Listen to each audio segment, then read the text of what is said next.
అందరికీ happy new year. Year అంతా హ్యాపీగా ఉండాలని మనస్ఫూర్తిగా కోరుకుంటున్నాను. అలాగే దేవుడి బ్లెస్సింగ్స్ కూడా ఉండాలి అందరికీ. Once again happy new year. ఇంకా మేము రెడీ చేసి రామాలయం టెంపుల్కి వెళ్ళామండి. దర్శనం అయితే బాగా అయింది. మాకు ఎక్కువ క్రౌడ్ కూడా లేరనమాట. మేము రష్ తక్కువ ఉందనే కొంచెం లేట్గా వెళ్ళాము. ఈశాన్ కూడా హ్యాండిల్ చేయలేమనేసి రష్ ఉంటే.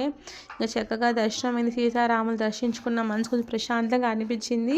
ఇయర్ కొంచెం హ్యాపీగా ఉండాలని దేవుని ప్రార్థించుకునేసి ఎలాంటి కష్టం వచ్చినా ఆయనే కొంచెం చూసుకోవాలి, మనకు కొంత శక్తి ఉన్న దేవుని మొక్కుకొని గుడి అంతా కొంచెం రౌండ్స్ వేసుకున్నాము. ఇంకా చక్కగా ప్రసాదం అవి తీసుకునేసి ఇంకా ఆపోజిట్లో హనుమాన్ టెంపుల్ ఉందండి, అక్కడికి కూడా వెళ్ళేసి దేవుని దర్శించుకున్నాము.